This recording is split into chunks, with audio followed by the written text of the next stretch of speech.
অঝোর ধারায় ঝরছে বৃষ্টি, জলাধারে পরিণত হয়েছে আন্ডারপাস, যা টপকানোর সাধ্য নেই যানবাহনের।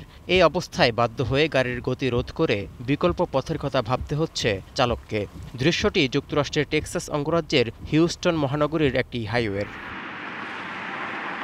টর্নেডোর আঘাতে সৃষ্ট বৈরী আবহাওয়ায় বেশ কয়েকদিন ধরেই এমন দুর্ভোগ সামাল দিতে হচ্ছে টেক্সাস ছাড়াও কেন্টাকি ও ওকলাহোমা সহ আরও বেশ কয়েকটি রাজ্যের। প্রাণ গেছে অনেকেরই। মঙ্গলবারও ঝড়ের তাণ্ডবে অনেক গাছপালা ও বৈদ্যুতিক খুঁটি ভেঙে পড়েছে। এতে বিদ্যুৎহীন হয়ে পড়ে 9,40,000 বাড়িঘর ও ব্যবসা প্রতিষ্ঠান। জনজীবনে ভোগান্তি পৌঁছায় চরমে, যা মোকাবিলায় কাজ করে যাচ্ছে রাজ্যগুলোর জরুরি সেবায় নিয়োজিত কর্মীরা।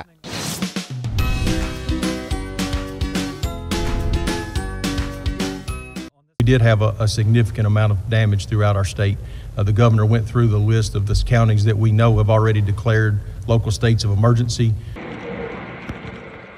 যুক্তরাষ্ট্রের আবহাওয়া দপ্তর বলছে, মে মাসের শুরু থেকে এখন পর্যন্ত বিভিন্ন অঙ্গরাজ্যে 5,500টির বেশি বজ্রসহ বৃষ্টির রেকর্ড করা হয়েছে। সঙ্গে ছিল ঝোড়ো হাওয়াও, যা 2011 সালের পর যে কোনো মে মাসের তুলনায় 66% বেশি। এদিকে এক মাস ধরে বন্যায় ধুঁকছে ব্রাজিলের দক্ষিণাঞ্চলীয় রাজ্য রিও গ্রান্দে দো সুলের বাসিন্দারা। প্রাণ গেছে 169 জনের, বাস্তুচ্যুত হয়েছেন 5,80,000-এর বেশি বাসিন্দা। এমন বিপর্যয়ের মধ্যে রাস্তাঘাট পানিতে তলিয়ে থাকায় এবং শিক্ষা প্রতিষ্ঠানগুলো আশ্রয়কেন্দ্রে পরিণত হওয়ায় ক্লাসরুম থেকে বিচ্ছিন্ন শিক্ষার্থীরা।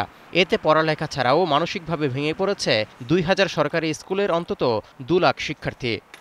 Mais ou menos um mês assim que eu não vou para a escola. A última vez que eu fui foi dia 29, numa segunda, e dia 30, se eu não me engano, começaram as chuvas, né? এই সময়টিতে কোভিডের পর শিক্ষা ব্যবস্থায় নেমে আসা সবচেয়ে বড় বিপর্যয় হিসেবে দেখছেন রাজ্যটির বেশিরভাগ বিদ্যালয়ের শিক্ষকরা। তাই শিক্ষার্থীদের মনোবল বাড়াতে জুনের প্রথম থেকেই শিক্ষা কার্যক্রম শুরু করার প্রস্তুতি নিচ্ছে স্কুল কর্তৃপক্ষ। Impactos na infraestrutura, portanto físicos, materiais, temos impactos pedagógicos, temos impactos psicológicos e emocionais. এদিকে তীব্র বৃষ্টিপাত, বন্যা ও ভূমিধসে বিপর্যস্ত প্রশান্ত মহাসাগরীয় দ্বীপরাষ্ট্র পাপুয়া নিউগিনিও। ইতিমধ্যে দেশটির এনগা প্রদেশের মাইপ মুলতিকা এলাকার পাহাড় ধসে 2,000-এর বেশি মানুষের প্রাণ গেছে বলে ধারণা করা হচ্ছে। এছাড়া দুর্যোগপূর্ণ আবহাওয়ায় প্রভাবিত হয়েছে অঞ্চলটির অন্তত 70,000 বাসিন্দা।